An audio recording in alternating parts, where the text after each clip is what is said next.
Hello, everyone, and welcome to Gorilla Whale, a Godzilla watch-along podcast. I am your kaiju consultant, Kevin Carpenter. And I am a genetically modified organism, Kayla Knudsen. Today, we are going to be talking about a movie that I have been excited to talk about, because by God, is this movie weird. If you listen to our episode on Mothra vs. Godzilla, you know how much I love the weirder Godzilla movies, even though I also have mixed feelings for them. And that's the point. They're weird. You ever see Godzilla without this hat? No. He wears it because he's weird. Riverdale reference. Oh my god.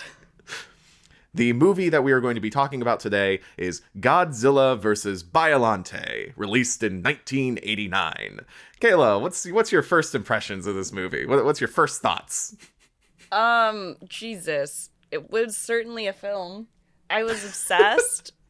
Immediately. It was a very 1989 film. Oh god, it's so 80s. Yeah. When they started playing the power rock version of the Godzilla theme, I was like, oh yeah, we're in for a ride. Yeah, that was pretty sick. I mean, having a shooter who wears a suit and sunglasses at night, always, very 80s. To be fair, we also had an international hitman who always wore sunglasses back in the 60s, I think was when Ghidorah came out. We did the podcast on it. I should know these years by heart. But yes, back in Ghidorah, we had Malmest. Remember the sunglasses wearing assassin? Yeah. And now we have Malmest 2, SSS9, which is totally a name that's easy to say. That was his name? I never caught his name. I was just like the man of mystery, international man of mystery. Oh no, I had to watch this movie like 2 or 3 times because this movie is a mile a minute. There is so much in this movie. Yeah. There's so many subplots. There's so many characters. At one point, a character dies, and I'm like, wait, hang on, that was that guy? And I only caught that when I was writing this summary. Oh, damn.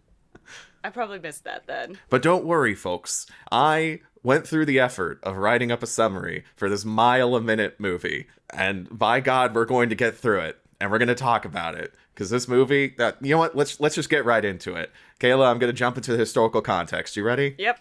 Cool.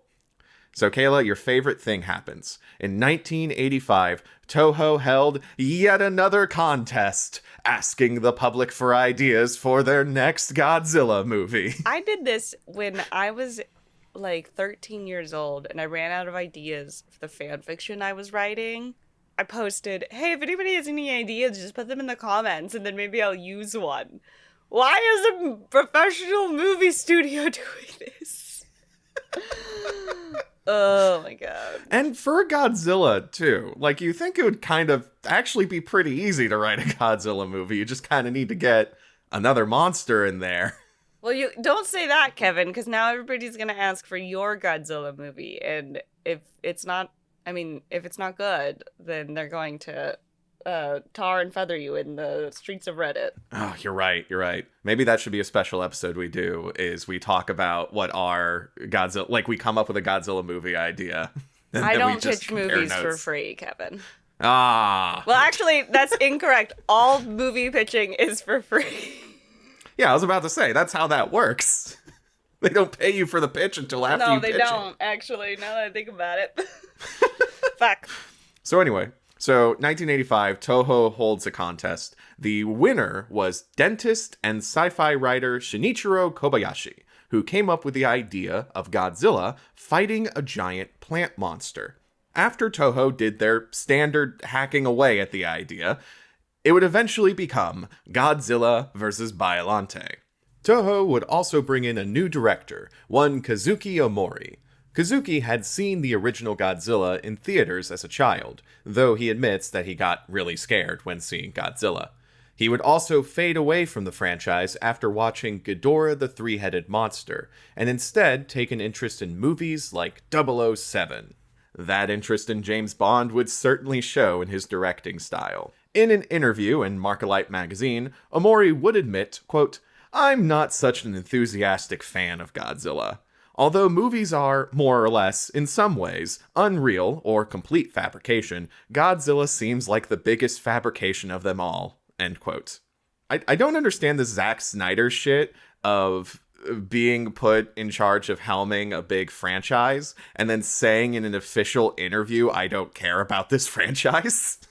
It's, well, I think there's a different. Okay, so because I was gonna say I don't know necessarily that you need to be like that he needs to be quote unquote an enthusiastic fan of Godzilla to direct a good Godzilla movie, because like J.J. Abrams was allegedly a huge Star Trek fan, and all he did was make a bunch of Star Trek movies that are more like Star Wars, and he was a huge Star Wars fan, and we all saw that third Star Wars sequel movie. So I don't know actually that you need that the requirement of being a huge fan of the franchise is a good idea. Okay, counterpoint. What do you gain from being put in charge of a major franchise and then saying in an official interview that you are not a fan of that franchise? Why not just lie? Well, sure. Like, they're very honest. You have to give them that. Yeah, there we go. He's not saying that he dislikes it. He's just saying that he's not, like, the biggest fan of Godzilla movies. But this was, like, a good movie. So I feel like that proves, you know... I feel like that sort of proves the point of, like, you know, he's not, like, a Godzilla mega fan or whatever. But he took a crack at it and he made a really interesting Godzilla movie. Potentially because he wasn't, like, a huge Godzilla fan, he was able to approach it from a different angle. You know, honestly, that's a fair point. Like that's what I'm saying is I'm like, I don't think that you need to get somebody like, because I worked on TV shows where TV writers never watched previous episodes of the TV show, and sometimes that's bad. However, if somebody in the room has seen it, then that's fine, because you could be like, hey, no, we can't do that. That's like a massive continuity error, and like. They still write, and then it's like, oh, okay, and then they still write, like, a good episode. Like, that's what I'm saying, is, like, when it's your job, it's different, is all I mean to say. Like, it's a different, you separate, like, it's work. Well, speaking of work, the film would also bring on special effects director Koichi Kawakita, who was an assistant director for Godzilla vs. Ghidorah, among other Toho films. Koichi Kawakita would go absolutely nuts on the monster suits, the miniature work, the pyrotechnics, and multiple robot Godzilla heads to make one of the most visually striking Godzilla films. You heard that right. They made multiple robot Godzilla heads for, like, the close-up shots of Godzilla to get those cool Godzilla expressions. This had some of the best effects that they've ever done. Oh, yeah. It is now December 16th, 1989. Godzilla vs. Biollante releases. All right, so that's the historical context. Want me to jump right into the summary? Yeah, this movie came out 3 days after Taylor Swift was born. Cool. I wish you guys could have seen Kevin's face. So, straight out of War Games, we open on instructions for a 4-tier alarm system should Godzilla ever reappear. We then see a close-up shot of some cells before we zoom out to reveal Godzilla himself. We cut over to Tokyo directly after Godzilla's rampage and Return of Godzilla. That's right, folks. Buckle up. We got continuity. Listen, they only have to remember what happened in 2 other movies. There we go. I mean, that continuity always works out in these films. Remember Terror of Mechagodzilla? As a science team picks through the ruins, a team of American private mercenaries working for genetics corporation Biomajor steal a sample of Godzilla's scales left behind in the attack. The American mercs fight a squad of Japanese soldiers to 80s electric guitar. I do have to state that watching an 80s movie of American private mercenaries fight a bunch of faceless Japanese soldiers to 80s electric guitar, there was an instinctual moment of me rooting for the American private mercenaries before I was like, wait, hang on. They're the bad guys. Yeah. No, Kevin, you always gotta root for the home team. That's never ever that's never led anybody astray, right? I had to check myself there. It's literally like, oh wait, are we the baddies? Then, another figure enters the fray. This figure is a Middle Eastern assassin wearing huge sunglasses, known only as SSS-9. SSS-9 guns down the soldiers and takes the Godzilla cells back to his home country of the Republic of Saudi, which is totally not Saudi Arabia. It's Sauradia. Yeah, it's legally distinct. I miss Newkirk. Japanese geneticist Genichiro Shiragami is working with the Sauradian government to create a new species of wheat that can be grown in the desert. This is because, quote, in this country, we own everything because of the oil wells, but we cannot depend on them forever, end quote. I just have to say, as somebody that grew up in a desert biomes are not barren or lesser than other biomes. They are their own important, beautiful environments that we shouldn't be fucking with. So I don't love the idea of growing wheat in a desert, but also it's like, that's such a... Where are you gonna get the fucking water? Like, let's discuss. Like, let's think. It is also interesting that the country behind the bad guy hitman, their ultimate goal is growing wheat in the desert to move away from their dependence on fossil fuels. And it's like, yeah, these are the bad guys. Well, it's more of... I think the idea is that they want to become less reliant on importing food because they know that their wealth will eventually run out from the oil wells. So they want to have access to at least some food without like domestic food sources that would be cheaper. Yeah. No, it makes sense. But yeah, that is kind of funny that this is like, you're right. That's not necessarily a very bad guy kind of take. Like they're not trying to make more oil or make super soldiers or anything like that. They're literally like, we want to grow a different staple crop in our largely desert nation. So anyway, Dr. Shiragami thinks the Godzilla cells can be used to complete this project, but before he can get to work, bio-major mercenaries bomb the facility, destroy the Godzilla cells, and kill his daughter Erica in the crossfire. 5 years later, USA.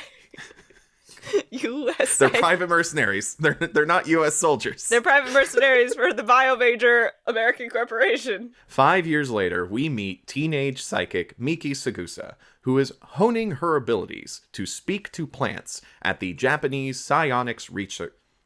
I don't know what I don't know what is with me today, Kayla. I don't know. 5 years later, we meet teenage psychic Miki Segusa, who is honing her abilities to speak to the plants at the Japanese Psionics Research Center. Thank you, Kayla. Dr. Shiragami asks Miki to talk to the roses he has been growing in his private laboratory, which he has also spliced with his dead daughter's DNA in a way to keep her memory alive. I saw a Goosebumps episode about this. Didn't turn out great. Dr. Shiragami does not know that he is secretly being watched by two bio-major agents named John Lee and Michael Lowe. You can tell they're Americans because they're speaking English and wearing American flag hats. Michael Lowe is also a black man, which makes him the first black person in the live-action Godzilla franchise, and the second if you count the Godzilla Power Hour. I didn't watch all the episodes of Godzilla Power Hour, so if they had another black character in that show, feel free to message me in the comments. The camera then shows that these agents are also being watched by Hitman SSS-9. And I need to specify when I say the camera shows, it's like, here's the laboratory, here's the truck with the two American agents, and then directly behind them is another clearly visible truck with the Hitman inside of it. It's like that one meme from Person of Interest where they're in their church and it's just one person behind the other person in the pew, behind the other person in the pew with guns, and it zooms out and somebody's in the balcony with a sniper rifle. That's what was happening. Yep. I apologize in advance because this movie has over a dozen main characters, so just roll with me as I keep introducing more. So Miki the Psychic is escorted by Asuka Okuichi, who is the daughter of Seigo Okuichi, who runs the genetic research institute, the Okuichi Foundation, which she casually mentions is collecting the sperm of Nobel Prize winners. That's not plot relevant, but I did want to mention it because that's weird as hell. Asuka... It just smacks of eugenics. Just a little bit of eugenics in our 1989 Godzilla movie. So, Well, Asuka is dating Kazuto Kirishima, who is also a geneticist, but he believes that science needs to have limits or else it can create something horrible. I mean... Speaking of science's horrific creations, the government is worried Godzilla will return after a small eruption at Mount Mahara, which, if you'll remember, is the volcano that they buried Godzilla in after they literally ran out of all other ideas. A class of psychic children also show crayon drawings of Godzilla, who they've all been dreaming about for the past week. This reveal is so dramatic in the movie, too. They're like, you need to come see these children. It's very important. And then they go and they see and it's like a class of third graders or something. And they're all sitting there drawing with their crayons. It's like, kids, please show important character what you've been drawing. And then the music gets all dramatic as they all flip up their little child crayon drawings of Godzilla. I like to imagine this was a nightmare that Ishiro Honda had. Like, he just walks into a class of school children and suddenly they all enthusiastically throw up their crayon drawings of Godzilla. Yeah. And he's just like shouting, "No, it's not for you. He's not cute. He's a specter of a nuclear annihilation." God. The JSDF mobilize young Lieutenant Sho Kuroki and laid-back Colonel Goro Gondo to begin organizing their Godzilla response. Lieutenant Kuroki is put in charge of the Super X-2, which is an upgraded version of the ship that fought Godzilla in the previous movie. The Super X-2 now has upgraded weapons, including a fire mirror that can reflect Godzilla's atomic breath right back at him. It is also now completely remote operated, which takes so much of the suspense out of its scenes. Yeah. The previous one got annihilated when Godzilla toppled a skyscraper on top of it, so they were just like, yeah, let's figure something out in case that happens again. The Japanese government also wants to create an anti-nuclear energy bacteria, or ANEB, but needs a sample of Godzilla cells to complete it. Dr. Kirishima gets the Godzilla cells from his girlfriend's dad's genetic foundation. But don't worry, he's still all, this could create something that could be exploited by science about it the whole time. This is a very convoluted movie, actually, when you lay it all out like this. Yeah. So Mount Mahara continues to erupt, and Dr. Shirogami reluctantly decides to join the ANEB project. But while he's working on it, he also secretly splices the Rose cells that he spliced with his daughter's DNA with the Godzilla cells as a side project. Days later, both the Biomajor agents and SSS-9 break into the lab for the G cells. During the gunfight, a plant monster attacks and kills the only black character, because this is the 80s, baby. He was not... You sound too happy about that. Technically it's not an example of black character dies first, because we did have the teenage, or not the teenage daughter, but the young daughter die. We also had all those soldiers die at the beginning of the movie as well. All the faceless mooks also died. But yeah, the plant is racist. There's three people in the lab, and the plant only kills the black guy. Only kills the black guy. Smacks of racism. And this episode's gonna come out during Black History Month. Oh no. Wow. Well, no one could ever accuse the Japanese Godzilla movies of being particularly conscious of racism. I mean, at least they're not doing blackface. Not anymore, they're not. That's the bar. This is the 80s, Kevin. They're so progressive. Biomajor ramps up their efforts to steal the Godzilla cells and the anti-nuclear bacteria. They send an anonymous threat to the Japanese government that they have planted bombs in Mount Mahara, and if they don't get what they want, they will wake Godzilla up. The Japanese government decides to negotiate with terrorists, and they send Colonel Gondo and Dr. Kirishima to hand over the anti-nuclear bacteria. However, SSS-9 once again interrupts the exchange, this time killing the remaining Biomajor agent and stealing the bacteria. The Wake Up Godzilla bombs were set on a countdown, and Colonel Gondo and Dr. Kirishima are unable to stop them. As the countdown reaches its end, Colonel Gondo looks at the camera, realizes Godzilla is about to wake up, and says, Amen. Boom! Godzilla's back. I'm sorry, that's my favorite part of the movie. I can't believe the Americans unleashed another sun on Japan in this movie. Oh no, you're right. Yeah. We did it again. They did it again. But this time it was American capitalists, not the government. Yeah, there we go. I'm going to say this right now. I don't think there's a better place for me to say this during this episode. Here's my hot genre take. Okay. Godzilla versus Biollante is cyberpunk. Okay, that's too hot of a take for me. You have an agricultural megacorp who has enough power to blackmail entire countries. You have crazy near-future science, both with all the Godzilla stuff as well as all the plant stuff. You have corporate and government sabotage. You have people breaking into labs to steal secrets. I'm just saying. But that's not cyber. It's all cyber. It's sci-fi gone wrong. No, you literally have a character who's like, oh, science is all this unchecked scientific progress is going to lead to horrific creations. That's just science fiction. Cyberpunk specifically has to do with like computer technology. This is genetics. No, it doesn't. This is genetics. Yeah. It's like No, cyberpunk also deals with genetic technology as well. Hold on, I'm going to look it up. In the actual cyberpunk RPG lead designed by Mike Pondsmith, there is like an agricultural megacorp that's a villain in a lot of the campaigns. Well, yeah, like, but it's artificial intelligence and cyberware specifically. This is mostly about genetics. I don't think that fall. I don't know that falls under there. I'm defending my viewpoint that cyberpunk. I mean, you versus did say it was a really hot cyberpunk. take, so. It's my hot But take. I disagree. I don't think it falls under the cyberpunk subgenre because it's not dealing with specifically with like computer technology, AI, hackers, that kind of stuff. It's genetics.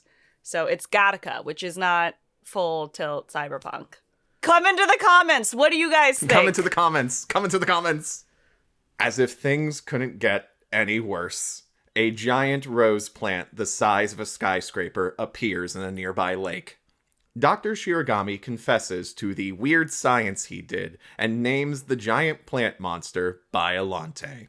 Psychic teenager Miki says she can sense Erica's spirit inside Biollante crying out in terror. This whole scene is incredibly messed up. It's so weird. I love it. It is really fucked up. Godzilla does what Godzilla does best and fights the JSDF. The Super X2 attacks Godzilla in the ocean, using its upgraded weapons and fire mirror to hold Godzilla back. But then, Biollante wakes up and begins calling out for Godzilla. Godzilla can somehow hear the call, and he ventures over to the Dark Lake to confront the plant monster that is also half Godzilla. Biollante uses its many vines to wrap around Godzilla and try to choke him out. Biollante also tries vines with little Shop of Horror mouths at the end, with like teeth and everything, that also spit acid. Unfortunately, going by Pokemon rules, plants are pretty weak to fire, and Godzilla uses his atomic breath to turn Biollante into spores that float off into the air. I like that you say Pokemon rules as if we didn't just sit through our city getting burned. All of these like scrub brush areas getting absolutely annihilated by fire. This is real world rules too. I mean, yeah, Pokemon is also based off of real world properties. Pokemon's very real. There was an awkward zombie comic that I loved where it was basically talking about the justifications for certain Pokemon type matchups. And it was basically like fighting is half as effective against flying type Pokemon. And the justification was, have you ever tried to catch a bird? Well, yeah, I mean, they can't, it's the classic, like, the barbarian is fucked when you're fighting a dragon, because it's just like, get down here, you know? Mm-hmm. Meanwhile, in this matchup, Biollante can't move, because Biollante, in this form, is basically a giant tree. Yeah, so Godzilla just kind of has to stand a few feet away, and then fire atomic breaths. Well, that takes care of the plant monster, but we still got a Godzilla on our hands. Psychic Miki attempts to take control of Godzilla's mind, but Godzilla is only pacified for a few moments before he continues his rampage.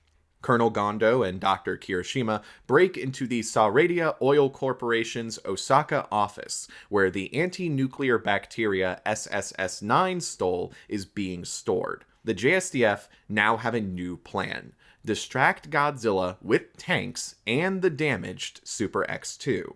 Then, Colonel Gondo and his men will climb into a skyscraper and shoot Godzilla in the mouth with rockets filled with the anti-nuclear bacteria that they stole back from the Osaka office. Yeah. Are you with me? Are you with me? Very simple. This happens in like 8 minutes in the movie.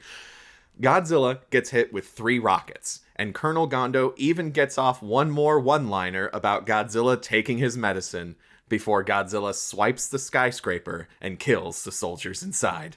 Okay, so the psychic didn't work. Colonel Gondo, dead. The Super X2, destroyed. And Godzilla is not going to sleep. The bacteria is not working. Yes, the JSDF forgot that Godzilla is a giant lizard with low body temperature, so the bacteria is now dormant within Godzilla. They'll need to heat Godzilla up for this to work. It's pretty remarkable, actually, that he still has such a low body temperature at his size. But I guess, I guess the theory is that he'd have to be, because the problem with mammals getting too big is that we are hot-blooded, and then at that point we begin to cook ourselves. If we get too big, because we generate too much body heat. I didn't know that. Oh, yeah. That's part of why there's a cap, because if you get too big, the energy required for the hot blooded. Now I'm beginning to doubt it, but I'm pretty sure I read about this. If you are a really big mammal, it creates a lot. You have to have a lot of energy to move yourself. And you begin to have to generate too much energy, essentially, and you'll start to cook yourself. That's why the dinosaurs were, cooler-blooded, you know? I mean, mammals are still the biggest on the planet, but it's a blue whale, which is, in the ocean, which is cold. That's true. But, the biggest land mammals are just elephants. But you get too big. Or maybe it's that you crush yourself under the weight. I mean, I did also hear, specifically, and this was in an article I read about, why giant robots like Gundam have never really been created outside of, hobby projects. It's because actually putting something that massive on 2 legs requires the legs to be bigger and bigger. Yeah. You can't just take a human frame and then scale it up to skyscraper size, because then the legs can't hold that much mass. Yeah, it's too, it's inconceivable. Or untenable. So, new plan. Lead Godzilla to a field of 100 giant electrical generators that will emit microwaves that might heat up Godzilla. Just nuke them. They'll also... Yeah. Wait. We had a whole movie about why they didn't want to do that. You can't just nuke them. They'll also shoot some lasers and missiles at him while they're at it. Well, Godzilla arrives, and there's a huge, awesome battle, and it doesn't do squat. Godzilla is still MVP, baby. I like that they're yeah, we'll just throw some missiles at him for good measure. Yeah. Just that'll heat him up. We know it's not going to hurt him. Oh my gosh. Might make him sweat a little bit. But then, from the sky, a cloud of spores falls and then mutate into a new form of Biollante. This Biollante replaces the rose head with a melted lizard-looking mouth, with multiple rows of teeth and a more scaly hide, making it more Godzilla than plant. I love this design so much. Yeah, it was sick. So, round 2. Biollante bites at Godzilla with its mouth vines and sprays Godzilla with its corrosive sap. Biollante then tries to eat Godzilla. But Godzilla learns from the humans and shoots his atomic breath right into Biollante's mouth. Take your medicine, plant! As the battle comes to a close, Godzilla suddenly becomes lethargic, as all this fighting has heated him up, along with the anti-nuclear bacteria inside of him. Godzilla stumbles over to the shore and then, comically, falls over. It's a real anticlimactic shot for, like, the incredibly epic battles that we had in the preceding few minutes. I mean, how else do you show the bacteria working, I suppose? It like, literally the visual is Godzilla walks over to the beach shore, and then he just kind of, like, topples over. Now they gotta clean him up. He's beached. He beached himself. Like, he doesn't even fall on a building or anything like that. Good? Anyway. Hasn't there been enough destruction? Have the people of Japan not suffered enough? I'm watching a Godzilla movie. I want him to fall on buildings. The day is saved. The humans watch as Biollante erupts into another cloud of spores and flies into space, all of which is framed by an image of Dr. Shiragami's dead daughter, Erica. Like, you know how in, like, Teletubbies they had, like, the baby in the sun? It's like that kind of effect. Yeah, it was pretty funny. I suppose that kicking Godzilla's ass allowed her spirit to move on. like this is framed as her, like, attaining inner peace and either dying or moving into space. It's unclear, but, like, the framing of the shot is very much like the spirit of Erica is happy now that Godzilla has gotten his ass kicked. She's gonna go to Planet X and help what's his face out with the Zillions. That doesn't exist anymore. Oh yeah. That is a requel, remember? Or damn rather, it. the sequel to the requel. Shit. This is the Heisei continuity. God damn it.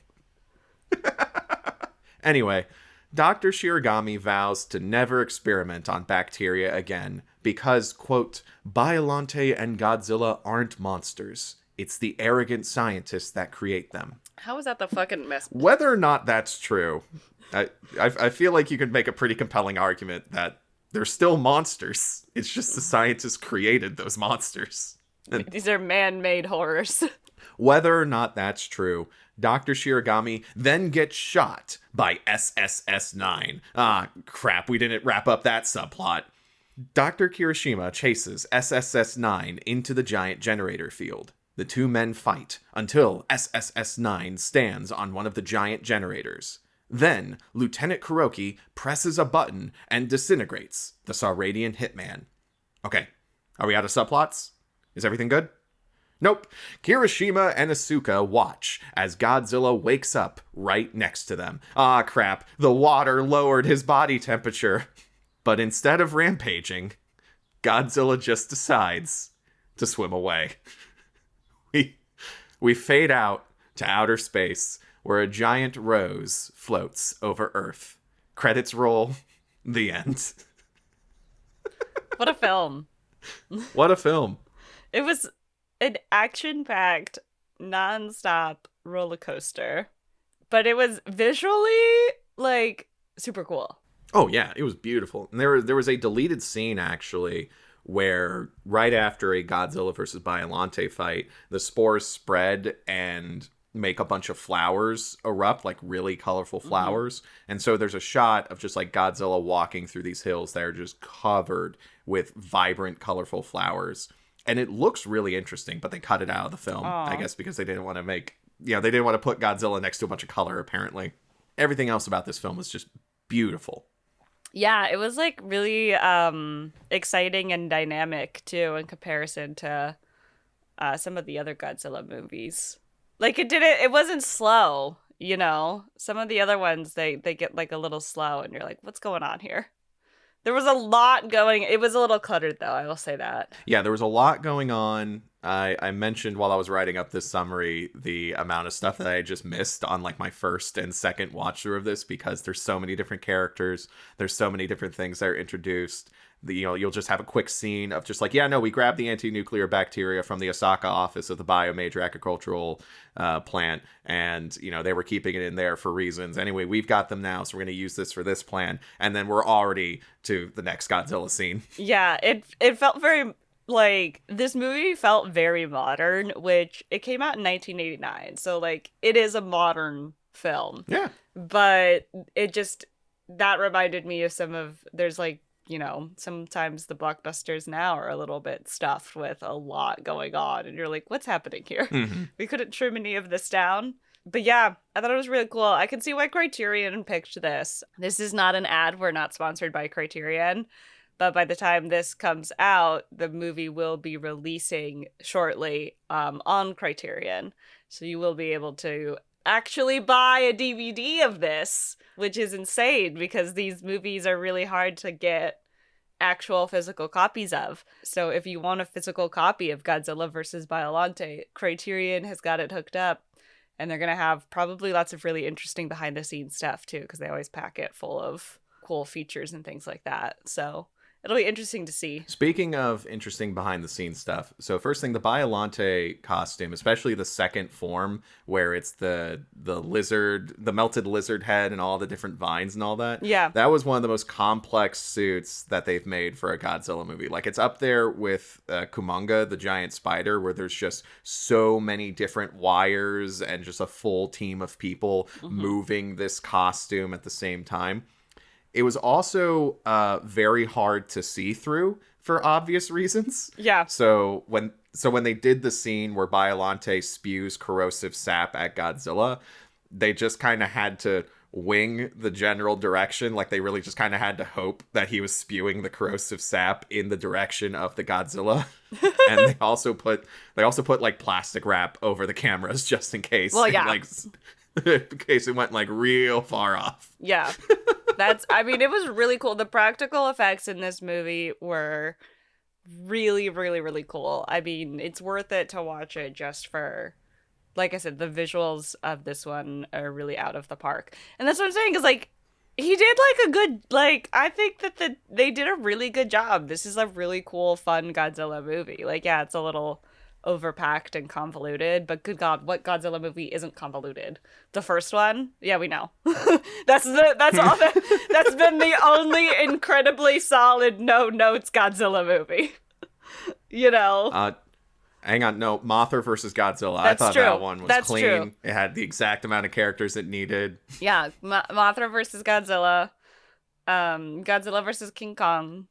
You know? That's kind of the thing, though, is it's like, there's not really that many, like, when you look at how many plots can you do with the Godzilla movie, you run out fairly quickly with how many ways can you do this movie. Like, that's why the early ones are really good, because they started running out of ideas. And they had to crowdsource. And I think there's also, you can really tell that the last Godzilla movie the director watched was Ghidorah, because not only do you have the sunglasses wearing hitman, but you also have all of these different James Bond plots happening simultaneously while all the Godzilla stuff is going on. Yeah. Like, you can really see the direct through line between Ghidorah the Three-Headed Monster and then this movie, which feels like, pun intended, an evolution of Ghidorah the Three-Headed Monster. Yeah, absolutely. You could totally see that.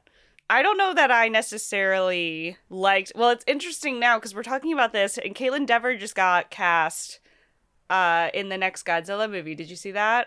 No. I didn't text you about it because I was dying of the flu, but Caitlin Dever got cast in the next Godzilla movie, and I also saw something where they want to focus a lot on the human characters or whatever in this next one, which was one of my criticisms of some of the earlier Showa era movies we're not, like, the humans are really just slapped in there. We don't care about them. We're not focusing on them enough. They don't have enough to do, etc. So that'll be very interesting to see. And I feel like this one, I don't know that I necessarily was invested in the human characters, but they certainly were doing a lot of really interesting, fun things, if that makes sense. Oh, yeah. Like, I wasn't emotionally invested in his, like, dead daughter, but they were, one, affecting the plot, and two, the bad guy assassins were fun to see going at each other and stuff like that. So I really enjoyed that. It is really interesting that you have, like, two different factions of bad guy assassins that are trying to steal the Godzilla cells, but also the anti-nuclear bacteria research, and then they happen to stumble into the plant monster side project, which they didn't even know was going on. Yeah. Like, literally, they go into a lab to steal some super secret. Godzilla. This guy was just doing it. This guy was just doing it in his because it's like, basement. well, this is how my daughter shall live on and be immortal, by splicing her cells with a rose and Godzilla. Yeah. Some true mad scientist shit. I did think it was interesting, the anti-nuclear bacteria. When they did bring that up, they were talking about how it would make nuclear weapons obsolete, and that was causing a lot of anxiety for America, because America was like, well, then what about all of our nuclear weapons we have?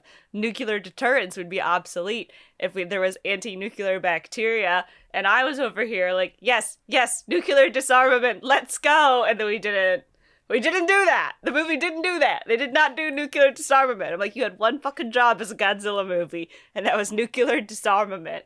And then we didn't do that. To be fair, I think they still have the anti-nuclear bacteria. Or actually, thinking about it now, I think I realize why they needed Godzilla to swim away at the end of the movie. Because so much of the conflict of this movie is because everyone is fighting over the few cells that were scraped from the aftermath of the return of Godzilla. Mm-hmm. And so if you end the movie with Godzilla falls unconscious in the water, well, then the next movie is going to be, everybody dives onto Godzilla's corpse like it's a whale fall and just starts dissecting him. It's like, well, again, not to bring up Pacific Rim, in the year of Pacific Rim, but that's what happens in Pacific Rim. You're right. They cut up the kaiju in Pacific Rim, and then there's like cultists who like put kaiju organs surgically in their bodies. Oh my god. Yeah, there's black markets surrounding kaiju materials. The governments are after kaiju materials. It's a whole fucking thing. But that's what I'm saying. It's like, that's why the movie has to end on that weird note where it's like, oh no, Godzilla's awake. Oh, he's swimming away. Okay, also, it's all like, cool. They know they're going to do another Godzilla movie. And so they need to set up Godzilla. They're like, we're not going to fuck around with getting him out of the volcano this time. Like, just get him back to the ocean, and then he could come back in a couple of years for the sequel. Yeah, we have the 4-tier Godzilla warning system at this point. So if he goes into the ocean, we have the protocols for when he shows back up. Also, I like how, like, tier 1 of the Godzilla warning system is, like, very explicitly, like, there's no evidence of Godzilla. There's no, like, sightings or anything like that. It's mostly on vibes and hunches. Like, the teenage girl is like, I sense that Godzilla is waking up, and that activates tier 1 of the Godzilla warning system. So I guess there's a tier 0, so it's not like the DEFCON system, where it's 1 to 5. It's 0 to 4. Yeah. Okay. And it's interesting because the character Gondo, I want to make sure I'm saying his name right. Like I said, there's like half a dozen main characters in this movie. Calling a character Gondo in a Godzilla film, it's too close. Gondo sounds like Godzilla's nephew. Yeah, Colonel Gondo's introduction is that they come over to the Godzilla response office that's next to Mount Mahara, and he's like laid back and smoking a cigarette next to a Godzilla statue, and he's just like, yeah, my job is to sit around and watch nothing, so I do hope that Godzilla doesn't wake up, because then I have my cushy job. No, I thought, didn't he say, somebody at some point in this movie was like, I hope Godzilla wakes up, because otherwise we are a waste of taxpayer resources. You know what? That might actually be what he said, because he's kind of psyched about Godzilla waking up, actually. That was the funniest shit. Heaven forbid we waste taxpayer resources on a credible threat that nonetheless never materializes. How many taxpayer resources is it going to take to rebuild Tokyo? Also, how many nukes? You destroyed the X2 again. How many taxpayer dollars is that? I do love also that they're giving the JSDF more stuff to work with against Godzilla. Like, they have a lot more technological resources to face off against Godzilla. It's not just the same tanks and missiles and jets like it was in the Showa era every time, like, the JSDF showed up. Like, they're back to, like, all right, what if we made a giant metallic net and then threw it on Godzilla and then put him next to the electrical pylons? Like, they're getting weird with it, and I love that. I think that they should take their Godzilla cells and then clone a Godzilla that they can control to fight Godzilla when he comes back. What's that face? So anyway. What does that mean? Another behind the scenes note, Kayla. So there's a point in the movie where there's news reports of, oh shit, Godzilla's back. And so it's like a female news host with big hair and shoulder pads, 80s. Yep. And then it cuts over to this blonde Guy Fieri looking dude with like demon makeup and like a black and red cloak. Oh yeah. Yeah. So that is Japanese musician Demon Kogure. And he was part of a metal band, and he makes a cameo in this film, giving news about Godzilla on his show. His show is not a news show, but someone like comes in and hands him a paper, and he's just like, "Oh shit, Godzilla's back!" Well, supposedly Demon Kogure was a big fan of Godzilla. And when he heard they were making another movie, he created a public campaign to get him into the film. He was like, I love Godzilla and I want to be in the next film. Put me in the next film. And then they did. Hell yeah. Like the same way that the McElroy brothers like made a whole podcast about put us in the Trolls movies. Like Demon Kogure was like, I want to be in a Godzilla movie, damn it. And then he was. And they just threw him in there for like a single clip. I was wondering what was I was like, this is a reference that I don't understand. Yeah, it's like the equivalent of like having Elvira announce like, oh no, Godzilla's back. Yeah. They should do that in a Godzilla movie. Also, another fun fact, the official MPAA rating descriptor for this movie is PG for, quote, traditional Godzilla violence. I love that. I mean, at this point, you understand what you're getting. Everybody has a rough idea of how how violent a Godzilla movies get. It's not like he's fucking eating people. He could be. Biollante should have been eating people too, actually. She had Venus flytrap mouths. She was a carnivorous plant for sure. I think she should have eaten the American guy that she killed. Well, she did try to eat Godzilla. That was something that did almost happen. Yeah. She also did she not eat? I guess they cart his corpse away. Yeah, they get him away. So, yeah. She like retreats or something. It's like some vines come out, like, you know, break him, and then the plant jumps out a window or something like that. Yeah. Oh, so I'm looking at my notes here because I watched this movie a week ago, and then we were gonna discuss it, and I got super sick. So I'm trying to remember some of my little notes here, and one of the things I wrote down was that the drone pilot was hot. So the military propaganda was really going off in this one. And then I also wrote, there's technically 3 women in this film, which is a lot of progress for the Godzilla films. You're right. There are 3 women in this film. There are 3 women in this film. There are 3 named women in this film, which is... Technically, Mothra also had... Well, if you count Mothra had 4 women.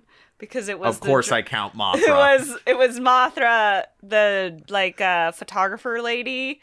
I believe, and then the 2 fairy princesses. But it's been a minute since we've had 3 women in a Godzilla film, so 3 cheers for feminism. Woo! Godzilla vs. Biollante might be racist, but it's not sexist. And you can quote me on that. I will say that Godzilla vs. Biollante did make me question my own views on race, as I said in the beginning when I was instinctively cheering for the white soldiers running away from the faceless Japanese guards. You're like, yeah, I was like, wait. Go America. Oh, wait, shit, we're the bad guys in this one. I actually, also, that was the other thing, too, is, unlike previous Godzilla movies, which always had to play a little coy with America, this one was very much like, no, the Americans are the bad guys. Probably because it was an American corporation and not the American government. So they were able to be like, oh, no, it's like just this evil American company. Mm-hmm. We're not saying anything about the American government. It's just this private corporation, which totally doesn't reflect America, the state, as, anything. Also, there was, a lot of English in this film, which was fun. I love listening to accents.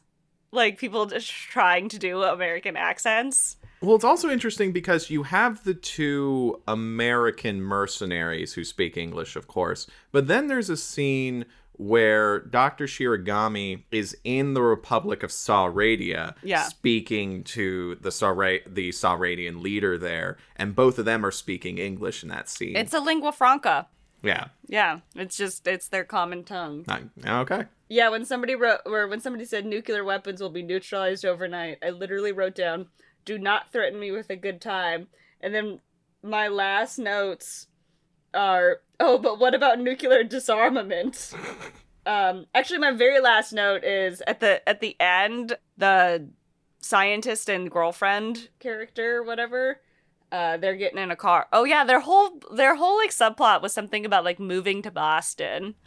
Remember? He was like, "Oh, I'm gonna move to Boston." Oh yeah, he got accepted to the University of Massachusetts. And she was like torn because she didn't want to go. She was like not sure if she wanted to go with him and stuff. And then he decided not to because he's like, people do questionable science everywhere or something like that. Yeah.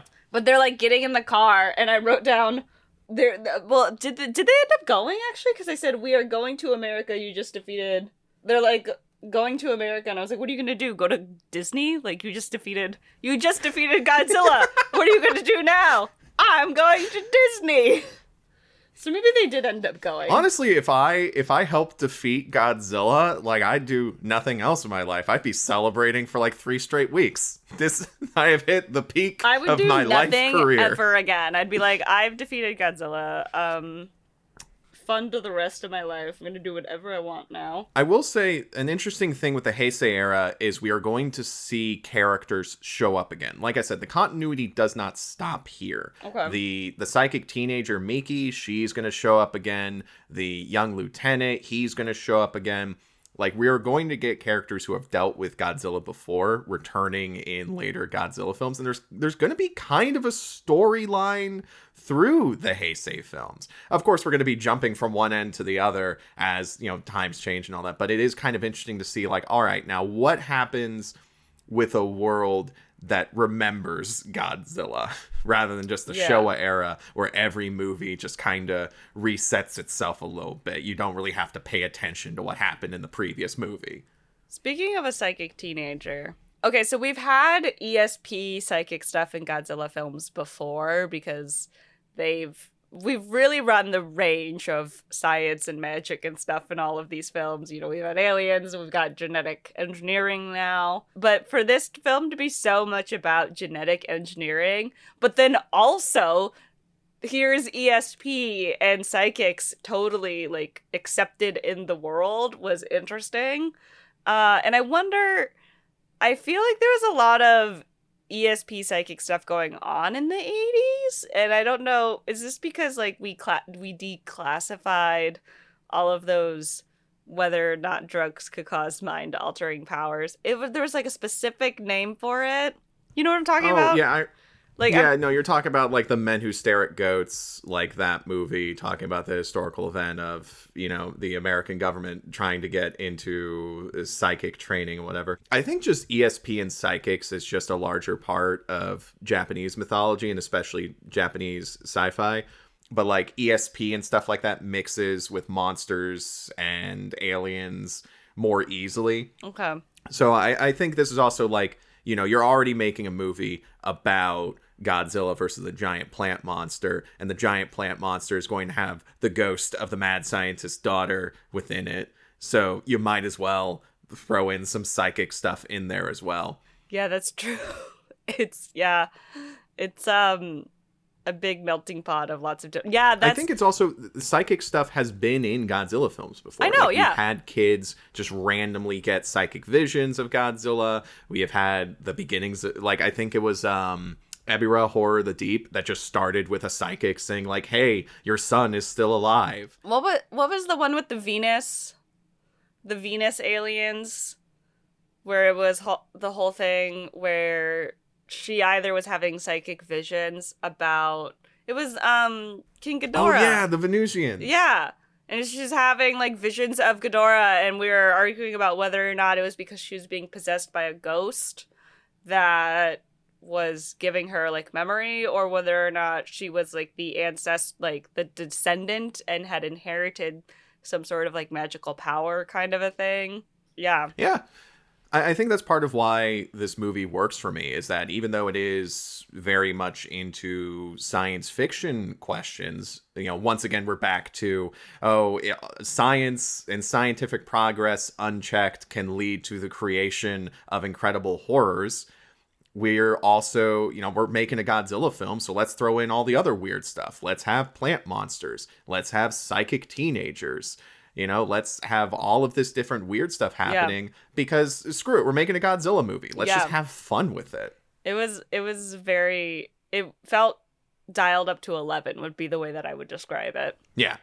It felt like there wasn't a whole lot of things being said no to during the making of this film. Like, they actually had the budget. They didn't have to make this in the next year for the Children's Festival. Yeah. It's been 5 years since the return of Godzilla. And it's all like you said, they didn't say no, which, there's certainly an argument to be made about a good story is one where you say no to a lot of things because you're being very specific about the story that you're telling. You're not, like, you have a specific vision and a voice, and yet they said yes to a lot of stuff, and it was absolutely, nobody is arguing that this is not, like, an overstuffed movie. Mm-hmm. However, I think it still works. Like, yeah, I think it works. Like, they pulled it off. I think when you described it as an action roller coaster, it's like, yeah, as long as you're willing to sit down, get strapped in, and just enjoy the ride and acknowledge that you're going to miss some details along the way, Godzilla vs. Biollante is a really good time. Yeah. So anyway, on that note, Kayla, what would you rank Godzilla vs. Biollante? You know what? I'm going to give it, I think I'm going to give it 4 stars.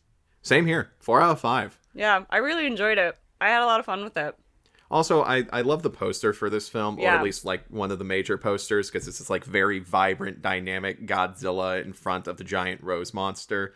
And by the way, they went through a lot of different revisions for the Biollante design. Like, they were trying to figure out plant monster, and at one point they had a design where there was like a human face coming out of the giant rose head. No, I think they did great. They did great for both versions of Biollante. Yeah, they did really great. This was a really well done creature feature. On to the next creature feature. Yes. Kayla, what will we be watching next? Next, we'll be watching Godzilla vs. King Ghidorah, 1991. Be sure to watch the Japanese version, not the English version. If you liked this podcast, be sure to subscribe, give us a rating, leave a comment, and share with a friend. Follow us on social media. We got the links in the show notes. We also have a Ko-fi. You can support us there and get access to cool bonus content, like extra episodes and access to the private Discord, where you can talk with other geeks about Godzilla and all things Digital Kaiju. Check it out! Gorilla Whale is a production of Digital Kaiju Studios. It is hosted and produced by Kevin Carpenter and Kayla Knudsen. Gorilla Whale has no official affiliation with Toho, Legendary, or any other companies associated with the Godzilla franchise. We thank you for watching along with us. Until next time, watch out for kaiju. Watch out for kaiju.